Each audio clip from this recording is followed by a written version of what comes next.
It's time for us to let Black men face the consequences of their action. My name is Dr. Brendane. I am in Gemini, a reluctant anthropologist, an energy healer, and a scholar and a storyteller. I am a Black queer feminist. I'm an abolitionist as well as an anarchist. So if you already know that these are thought forms or beliefs that you do not hold, then this video and this knowledge quite literally will not resonate with you. If you are here, you probably know me from my podcast, Black.loved.free, and you know me as an Afro-Carolinian queer Black feminist scholar and storyteller. I am going to share a little bit of my presentation that I promised you all that talks about Black women being collateral to Black men's pursuits of success. And so I'll talk a little bit about some research that I did for my dissertation to help us think about what is actually going on when we see people, particularly Black men and women, argue that violence against Black women and girls is necessary for Black, cis, presumably heterosexual men to be successful. I'll offer some remedies for this for those of us who continually find ourselves being sacrificed or disposed of by our communities, by those who are closest to us. And also, please excuse my sniffles. I am quite literally trying to recover from entering a room too soon after it was fumigated from mosquitoes in Senegal. So if you hear me sounding all sniffly, I promise you I'm not sick. I just sniffed too many chemicals. But okay, let's get started. Let me move my tea. This talk today mentions sexual violence and intimate partner violence. So if you are someone who is impacted by that, you know it weighs heavily on your heart and your spirit, I encourage you to take care of yourself as you listen. My presentation that I gave for the conference Anthropology in the Black Experience in Dakar, Senegal, was named Collateral No More, Renaming Black Women's Vulnerability to Violence. But today I'm going to do a little bit more than just that presentation. I only had 10 to 12 minutes.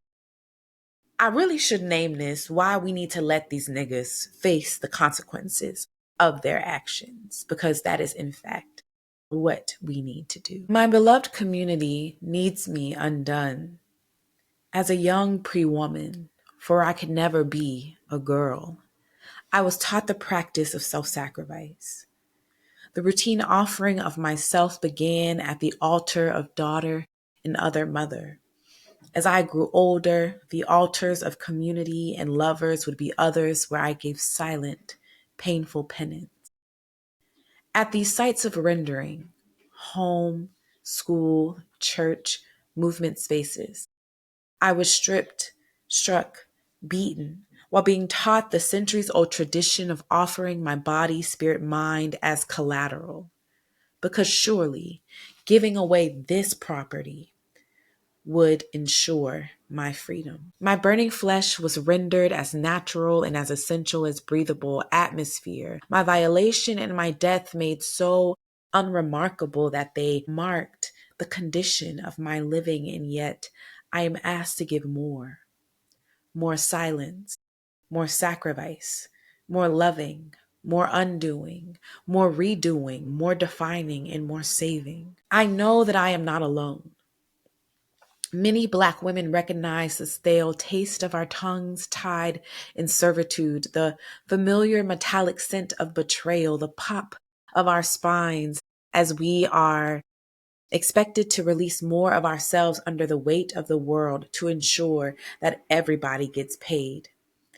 This duty in particular carries ancestral memory, as Black birthing people's wombs carried the wealth of the modern world. This duty is not the only one that carries ancestral memory.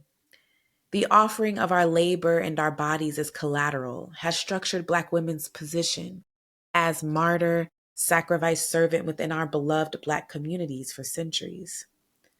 Through the logics of colonialism and white supremacist cis-hetero patriarchy and Black forms of patriarchy, Black, cisgender, presumably heterosexual men are imagined to be the denied past, the stalled present, and the liberatory future of our communities. The inability to perform or exact white supremacist, anti-Black, patriarchal violence, the stealing, the killing, the rapes, the mutilation, the beating of women, of children, of gender marginalized and trans people and queer people at the scale of white men during slavery, Jim Crow, and beyond, mars the past and the present of our communities. Black men's social ascension, whether real or perceived, is seen as the key and the only path to a Black capitalist and integrationist, sometimes nationalist, we can ask the Hoteps, right? Future. And this future can only be reached by using the master's tools, as Audre Lorde would call them, of violence and domination against the body, spirit, minds of those who are seen as weaker, disposable, and killable. In my work, I name this violent pursuit of success, which is sometimes misnamed and renamed as racial uplift or Black male progress, as self-power. And this self-power leaves behind the ravaged body, spirit, minds of dominated Black women, children, trans and non-binary people. And then our bodies, our spirits, our minds are then euphemized as collateral, as the property that is necessary for this success. And so under these logics, intraracial domestic and sexual violence becomes justified, excusable, glorified, or even invisibilized in the pursuit of power. Those of us who are dominated, we are expected to not only suffer in silence, but to submit ourselves to that suffering as our duty. And any refusal to suffer is then a refusal to abide by the terms of our collective freedom. Now, I want to be clear, right? Self-determination is not self-power, right? Self-determination is the ability, as I define it, right, to know and to name yourself without the fear of harm, right? Without the constraints of oppression. Self-determination requires one to release forms of oppression such as identity, to know oneself and be able to live and abide safely in society and in communities. That is not self-power. Self-power is the accumulation of the global effects of capitalism, white supremacy, and anti-Blackness. And this myth that it can be subverted or overcome through personal achievements. At its core, self-power is a matrix that hides its anti-Black and misogynoirist components. It is the accumulation of social capital and status that requires the routine victimization, brutalization, and exploitation of women and children, particularly Black women and children. So if we think about it in another way, self-power is available to Black men. But Black men do not achieve self-power without leaving a few broken Black women and Black children behind them. And so if you're curious about where I got the term self-power from, I did archival research as part of my dissertation. And I really wanted to understand if the phenomena that I was observing online on social media of people basically giving Black men who do so much harm in our communities, in movement spaces, in the church, as well as just in our communities writ large, right? If this phenomena is something that is simply something that happens today, or if there were historical roots to it. I went through the archives of the Afro-American newspaper and I found so many stories about domestic violence. And in these stories, I was paying attention to the ways that people wrote about the Black men who were committing this violence. One story in particular that caught my attention was one of a dentist in 1972. His secretary, who he called his fiance. And in the story, for those of you who are interested in in reading it, you'll see something really interesting happen in the story. It turns out that according to the woman who was her sister, they were just playing around. But he had told everyone that they were engaged to be married. And so when she rejected his proposal, he killed her. And then he was by the police. And so we see in this story this kind of constellation of characters. We have this powerful Black man who is a pillar of the middle class in Baltimore, who is remembered quite interestingly in these news stories and is eulogized. And so I'm going to share the eulogy from which I lifted the term self power. And it reads: As you think of our friend who has gone away, you can see he was a victim of the neurosis of our time. He was no worse than the worst of us, and no better than the best of us. Please don't forget, we are not gods to judge this man. He sought out what we all seek out: self-power. He sought prestige. He sought possession. But what man in this congregation doesn't? He provided a beautiful home on Arrowhead Road for his children. There are a lot of things he was not, but now I'm talking about the things he was. Russell left a legacy to you in the form of a lesson. His life, his mistakes, his achievements, and his downfall can be read in the book of life, the Bible. Brothers of the professional life, you can't win it all. It all wasn't meant for you to have. He did what he did because he was afraid of not trying enough, and it turned on him. And you need. And so, on first glance, right, we might think based upon this eulogy that self power is something that is available to all of us. But in the very next kind of moment, right, he clarifies who can seek self power: men. And so he also, I think, beautifully, without even having to do too much work for those of scholars among us, inscribes white supremacist, patriarchal, capitalist notions of life within self power that tell us that in order to have self power, one must have prestige, possessions, and a legacy. Carrington's legacy, right, which is a lovely home for some of his children, because as you read the stories, there's kind of 3 or 4 stories around this murder and this man, right? We see that he actually has a few families. When he is killed, taken to the morgue, his wife shows up, right? And everybody's like, oh, wait, you got a wife, but they just say you was killing your fiance. That's why you're here, because you killed your fiance. So he has several families.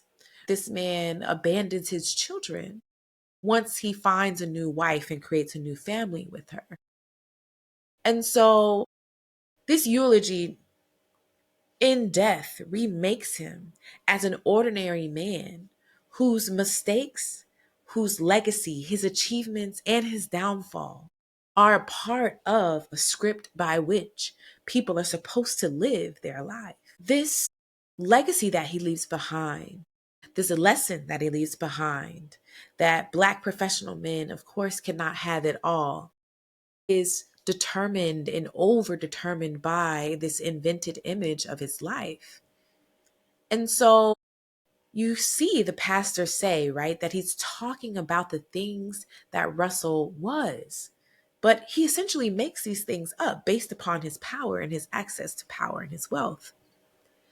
His wealth and his power allowed him to be remembered and imagined as this family man whose accomplishments and mistakes all fit within the realm of what is possible within the book of life. And so I think about this on a scale much larger than just one man, right? There were so many stories that I found where men, one in particular that still sticks with me is one who this man invited his wife, who was holding an infant, out into their front yard. He called all of their children into the front yard, and then he burnt his children alive in front of his wife. And this is horrifying. This is horrible and horrifying. But what was interesting to me as a scholar was to see the ways in which the newspaper wrote him still as a good man. This poor, unfortunate soul who lost his way, right? On his way to achieving whatever it is that he was supposed to achieve, and that was available to him as a Black man. And he lost his way by killing his children brutally and horribly in front of his wife. And so this imagination of the lives and the afterlives of Black men are concocted under these aspirations of self-power. The men that they were, the men that they are, actually becomes malleable in the hands of those, in the minds of those who remember them. And they're able to ascribe onto them this kind of anti-Black, capitalist, idealized legacy. So in death, Russell Carrington Jr., the dentist, his playboy lifestyle, right? His multiple wives and multiple families, his penultimate mistake of killing his fiance that ultimately ended his life by police murder, becomes transformed. And within this book of life, he then begins to join the legacies of men who seek self-power and the silence and overdetermined stories of the women and children who are violated along the way. Now, this doesn't just apply to the dead, I would find, right? This is actually something that applies to the living. Access to wealth and power is something that allows, or even the perceived access or the perceived pursuit of success for Black men allows them to accumulate self-power at the expense of others in our community. And so one popular example of this, of course, is Diddy and the ways that he is seeking power, pursuing power through the violation of children, including boys, girls, grooming women to be violated by him and by others at various sites, of course. This is all the rage all through the news, right? But there's a particular kind of way that people are assuming that this violence is something that either everybody, even though it's tons of people talking about it, everybody's got to be lying about it, or that this violence is somehow unfortunate but necessary part of him being able to buy NBC News or whatever the fuck that people think that these kind of things are justified for. But the thing that I want to point to in this particular comment that I saw, right, was that the Black men, the ordinary Black men who see themselves in these men who are accumulating power, who are accumulating wealth, right, at the expense of women, girls, children, queer and trans people, they want to see themselves or aim to see themselves there. And they want to have the money, the power, and the influence so that they have wanton, unbridled access to committing this kind of violation, because that is what afforded Diddy to have it. But what I also started to see and notice, right, that self-power is not something that just wealthy Black men could have. Again, that perceived sense of success, right? The idea that just because a Black man exists, he could do something great, is actually what keeps people from being able to recognize Black women, Black girls, Black boys as victims of violence. And so one example of this that I saw in my work was the ordinary police murder of the man Tyree Moorhead in Baltimore. And so I say ordinary because police murders happen. There are at least 2 police murders a day, not in Baltimore alone, but if we think nationwide, right? Police are killing people every day. This is something that's pretty normal. But Tyree Moorhead was shot and killed by the police as he was attacking a Black woman in the street. So there are some witnesses and some commenters that say that he was stabbing this woman in the moment that he was being shot. But one of the things that's most important to think about in folks' responses to this murder, folks focus on the fact that this man was positive, right? That he was going through problems, going through issues. And the police killed another brilliant addition to the Black community. They did not care that he was killed in a moment of attacking a woman who others pointed out he had gone on live and shown that he was holding her hostage in his basement and harming her.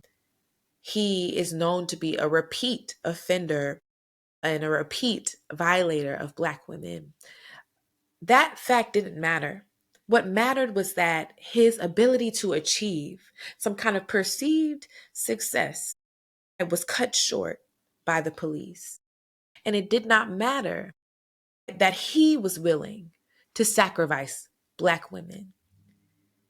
What mattered, right, was that he was a Black man and his life was cut short. And so I say all of this to say, right, that for so many of us, we hold this idea of self-power and this unrealized potential of Black men as the kind of cornerstone of our community, in which our communities, the ways that we address violence or silence violence, is built around this belief that if we give Black men enough space and time to get their shit together, then eventually all Black people will have their things.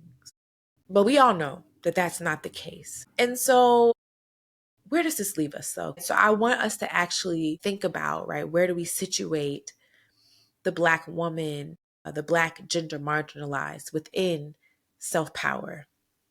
And so given this, those of us who are not Black cisgender men face an unusual predicament. The violence that actually conditions our living, this violence that makes us recognizable as Black. What makes us Black is a set of conditions of violence and violation. So that same violence that conditions our living, that makes us recognizable as Black to each other and also writ large within society, is the same violence that also precludes Black women and Black girls, especially, from being seen as victims.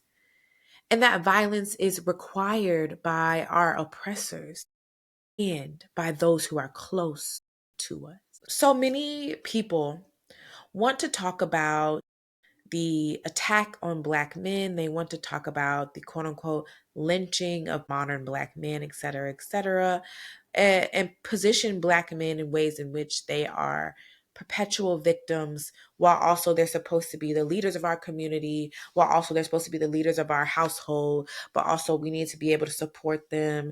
And also we need to be able to give them everything they have.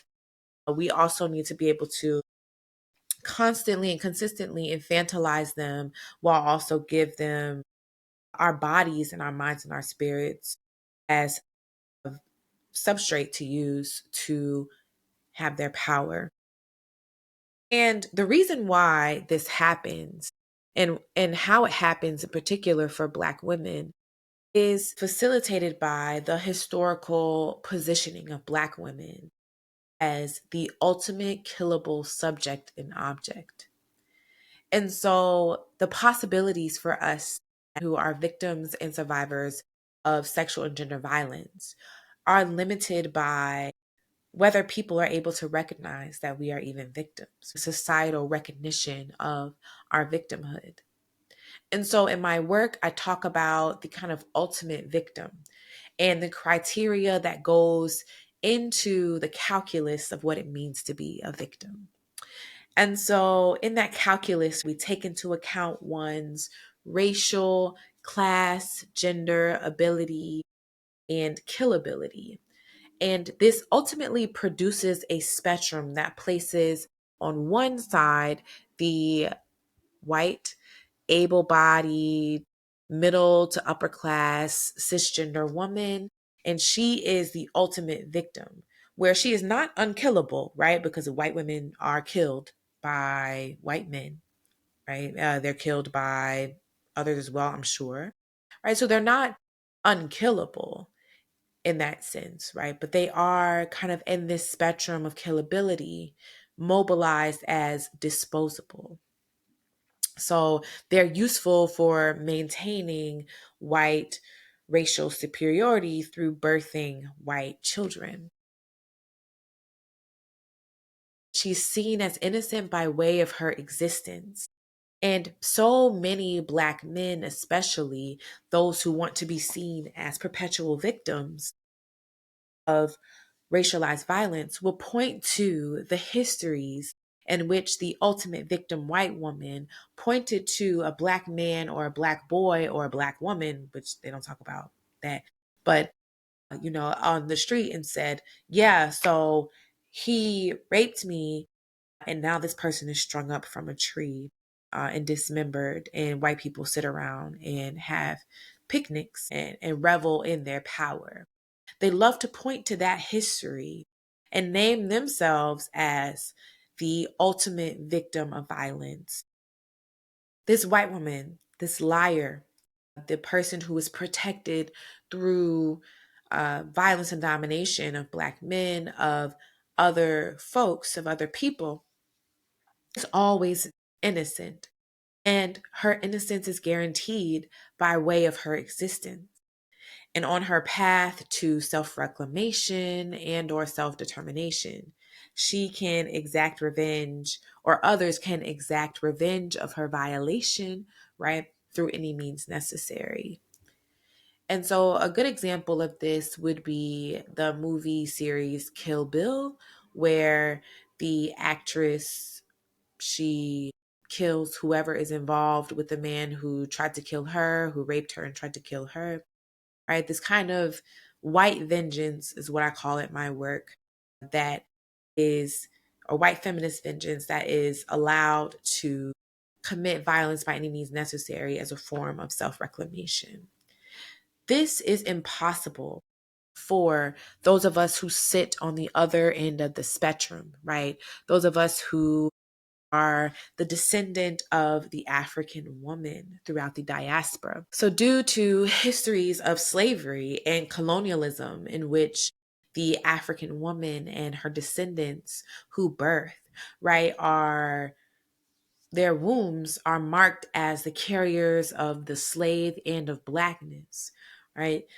We are then denied victimhood. We're denied innocence. We are denied a form of self-possession that white victims of violence are allowed. This is what transforms us through the singularity of the Middle Passage to a martyr, a savior, property, protector, and sacrifice. Because we do not have access to a form of womanhood that would call for our protection, we then are produced to fit into all these other categories and more. The African woman and her diasporic descendant is exposed to sexual violence, and her exposure to sexual violence and her ability to survive it are what condition her Blackness in her life. Therefore, she does not have a symbolic or real bloody revenge story. She either survives the violence or dies as an unfortunate, but never unforeseen consequence of it. And in the paradox only made true through the logics of anti-Black gender violence, both her survival and her death are deemed necessary. Her inability to claim victimhood is the legacy of being marked as cargo and thrown overboard into the sea, of being raped and expected to survive, and of being raped and being expected to reproduce, being renamed death and chattel, of being raped and being expected to not fight back. We know a woman is Black by what can be done to her. And so here on this slide, I have a singularity, which is a physical, and quite literally the science of physics, event in which things enter or move through on one side and they come out on the other side, like infinite possibilities. And so this figure here symbolizes that single point through which whatever enters comes through and becomes infinite.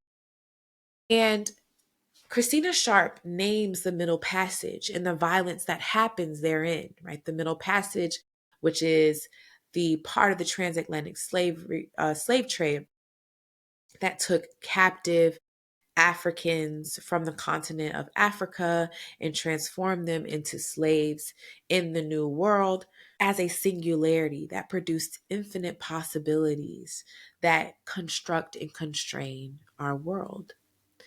And so, for the African woman who becomes captive and her descendants who are the carriers and the bearers of slave and of blackness, right?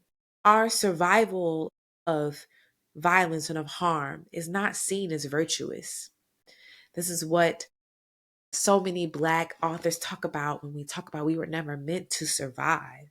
Like, we are meant to endure violence, but our survival is not seen as something that is worth celebrating or even morally good. But the violence is necessary to keep the world that is turning. And so the African woman and her diasporic descendants' labor is necessary to bring about new worlds, new technologies, and new ways of being. Her death and her violation are rendered necessary collateral for the world that is to continue to exist. And one example of this is the non-urgent response to the mass rapes and suicides of women in the Democratic Republic of Congo, in Sudan, and other genocides that are happening at the same time as what is occurring in Palestine. And there are so many things to say here, right? I say that this violence is constituent, right, of the world is because what is happening in those African countries, the violation and domination that's happening there, is what produces the technology through which you could even see me or see the harm that is happening to others all around the world. But anyway, let me move on. In addition to this, right? So not only being recognized as victims, our survival being not seen as virtuous, our death as something that is just kind of like a silent building block for the world. If we do want to call ourselves back to ourselves, right? We want to recognize that the harm that has been done has harmed the integrity of our body, spirit, mind, right? That reclamation must happen without harming anyone else in our beloved community. Because the Black woman is marked as martyr, sacrifice, and property. Without a self that was always already not hers to possess, she must pursue her self-determination and her freedom without violence, especially towards those who violate her. What this means is that Black women are actually expected to handle restitution in the unique way that only a martyr-savior can. First, right? She must recognize and validate the purpose of her sacrifice, right? There is a purpose to her violation. And even if that purpose is to allow a Black man to feel as if he is powerful or dominating, that is good. And so she must recognize and validate that the purpose of her sacrifice is to allow a Black, cisgender, presumably heterosexual man to do the good thing of pursuing Black capitalist power. At the same time, she also must submit to her role as one who elevates the social position of her subjugated, often Black cisgender man assailant. So while she's being violated, she recognizes and validates the purpose of that violation. Then she also works to elevate the social position of her assailant. And she must do all of this while never showing the extent of her suffering, right? By being silent about it. Because if she is not silent about it, then she contributes to these legacies of white people who have violated Black men. And if you're with me still, right, you might be like, damn, bitch, this don't make no fucking sense, right? But this is what Black women, Black girls, Black queer and trans people, those who are gender marginalized, who are dominated by violence, are fucking expected to do. We are expected to be silent and see our sacrifice and the sacrificing of our bodies as necessary. We are expected to not only be silent, but allow the learning of Black men to not violate us to happen upon our backs or through our wombs, through our bodies, through our anuses. And I'm sorry if that seems graphic, but this is where the fuck we are. And it is disturbing. It's disturbing. It's disgusting. It is disgusting. And we see people clamoring and calling out for protection. And we are calling from protection for the very same people who see our violations as necessary.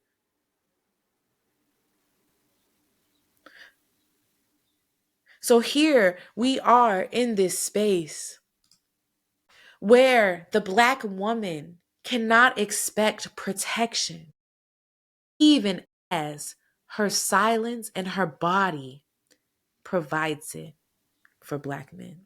And what makes it even more what makes it even more fucked up is that there are Black women, Black cis, presumably heterosexual women, who assume that this is their position.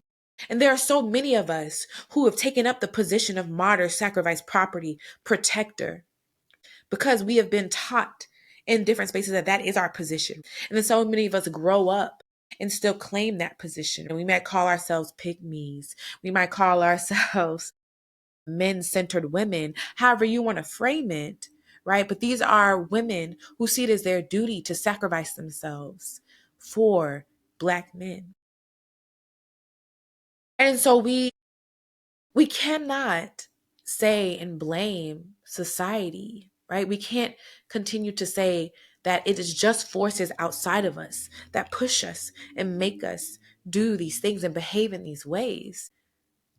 So many of us, through our childhood, through our teaching, through our living, submit to these subjugated positions because we believe our life only has value if a Black man benefits from it. And so the question then becomes, right, what do you do when you are faced with the truth that the world and those closest to you, and maybe even you yourself, have slotted your rightful place as sacrifice? Megan Thee Stallion's multi-year fight to be recognized as a shooting victim of Tory Lanez did not end because of a widespread agreement among Black people that she was in fact shot by them. There are many who still question the truth, even upon hearing a publicized recording of him admitting to shooting her.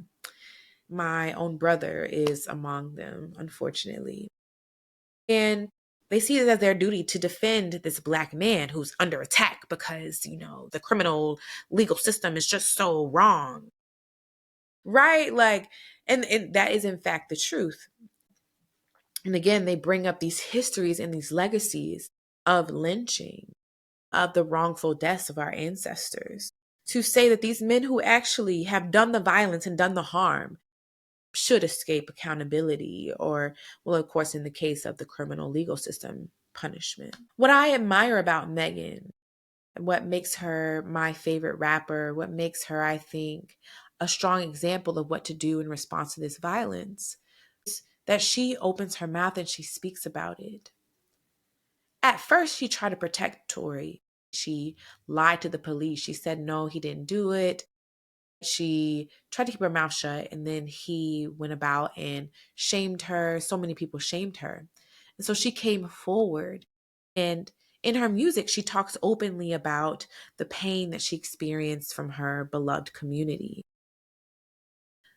The trial that resulted from her seeking some form of justice. And I might do another talk around justice and the impossibility of that for Black women. But in this case, we'll just use the word justice, and we won't complicate it, right?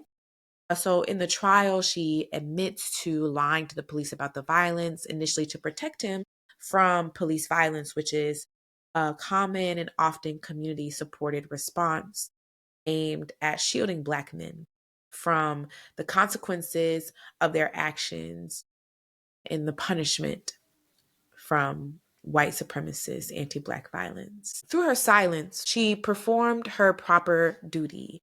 She bore the pain of her pierced feet to protect the person who harmed her, and she was met with mockery and shaming. She was misgendered.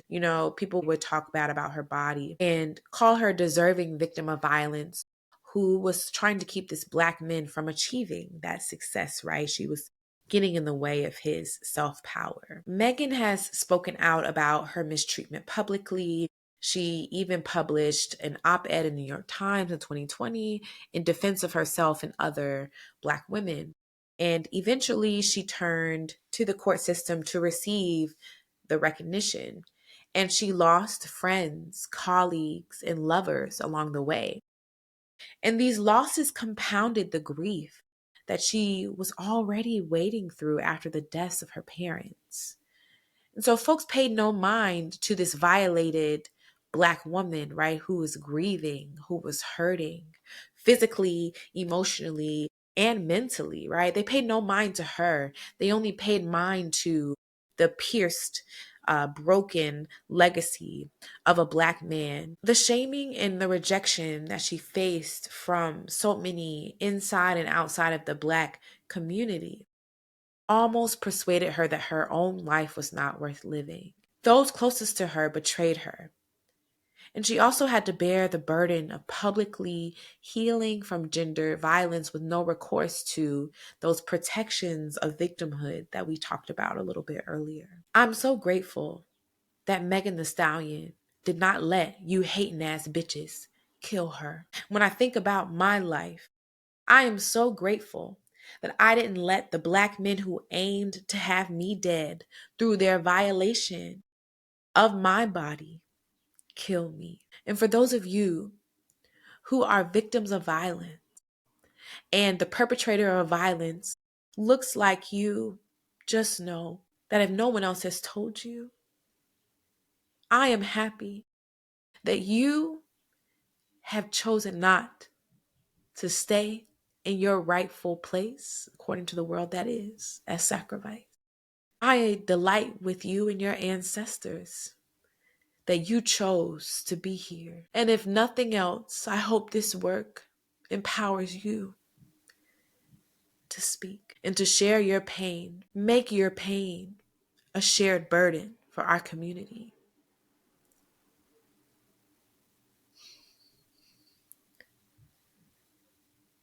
Megan shares her pain, and we witness it most intimately in her album, Traumazine, where she details living with anxiety, depression, and regret. And it is in this space of feeling where she is both recognized and misrecognized that we actually witness her journey to self-reclamation through her rejection of this position as martyr sacrifice. Megan's story, though, is not unique. What allowed Megan to be violated and the aftermath or the afterlife of that violations, her position as a Black woman.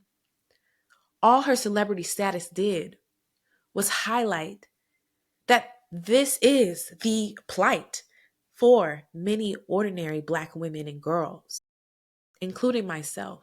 This is what happens to us when we choose to protect our assailants at the expense of our own lives. We all know the cost of speaking truth in hopes that anyone would hear us. And often the attempt to unbind our tongues is met with rejection and silencing. It's met with the appeal to a kind of respectability that allows the beloved Black community with the Black man at its helm to survive. So then what do we do about this? What do you do when you have been renamed and misnamed as collateral, as cargo, as mule for a Black future, a Black community, a Black and often cisgender male liberation that not only requires your suffering, but names your suffering as the terms of your freedom? Here I draw upon the wisdom of our ancestor Zora Neale Hurston, where she says, if you are silent about your pain, they'll kill you and say that you enjoyed it. Baby, she wasn't just talking about white people when she said that. And so one thing I want to get clear right here, right now, for all of you motherfuckers who think that you are doing the right thing by using the legacy of our ancestors who were lynched to excuse, silence, and support the violation of Black women and children by Black men within our own communities, I want you to know that here, and right now, everything you do will not prosper. The ancestors are not pleased, and they tire and are extremely angry with those who would use their wrongful deaths, their lynchings, their rapes, and their murders as justification to abide by oppression and to abide by white supremacist, anti-Black ways of living and thinking. You think that ancestor that was strung up in that tree is happy with you because you think it's your duty to violate Black women? You think that ancestor is praying for your highest good because you are using their deaths to pursue your success? There can be no Black community. There can be no liberation if it is on the backs, the bodies, the wombs, the anuses, the minds, the bodies, and the spirits of those who are marginalized among us. We will not see liberation if we continue to think that that liberation must happen through the ways of white supremacist colonialist violence. And so I'm speaking to the Black women like me, to the Black girl like me, to the Black queer person like me, to the Black trans person. And when I say this, please hear me. The only way that we can free ourselves and end this violence is to allow Black men and others who violate us to face the consequences of their actions. We can no longer attempt to shield them. Our bodies were never meant to be shields for accountability. Our community spaces were never meant to be shields from accountability. Suffering does not have to be the terms of your liberation. I hope you hear me when I say that you must allow your pain to be felt and known. We must claim ourselves by any means necessary and commit to a path and to a way of ruthless self-devotion, one that says, okay, if you choose to violate me, if you choose to harm me, and you see that harm as an integral part of your living, then all right, honey, you cannot be a part of this liberation. I will not fight for your liberation. I will instead let you see the consequences of your action. We can no longer submit to that internalized anti-Black thinking that is our deserving place to be sacrificed. Because we have to think, we have to consider, right? What community and what liberation can be comprised, can be made of the dead and the dying, of the violated and the silence. Thank you. And I want to be clear about this because I know there are folks who will be like, oh, aren't you an abolitionist? You're telling people to report people to the police. No, I'm not saying you need to run, and report people to the police. What I'm saying is that we no longer need to be silent about our pain that allows those who violate us to both benefit from the power and the experience, right, that they gain from doing the violation, right? There's already a benefit in society from that, right, of violating us. they also benefit from our silence, right? They're able to construct these images of themselves as people who are upstanding members of the community, right? They're able to show themselves as people who are deserving of platforms, right? Who deserve money, time, and energy. We have to speak. We have to refuse to be silent about our pain, about our violation. That is the only way that this violence will end. Grace is not going to stop these niggas from hurting us. Understanding is not going to stop these niggas from hurting us. It is time for Black men to face the consequences of their actions. And so that's all I got. I hope that this was helpful. I hope that this provided you with some language, some learning. I know that these topics were hard to hear. And so if you are dealing with domestic violence yourself, if you need to heal from your own experiences within or even outside of the Black community, please use the resources that are in the description box. Please reach out to a licensed therapist or coach or someone that you know will provide you sound resources and support. You deserve healing. You deserve to take up space in your own life. And if nothing else, I want to encourage you to pursue your own self-determination by any means necessary. Until next time.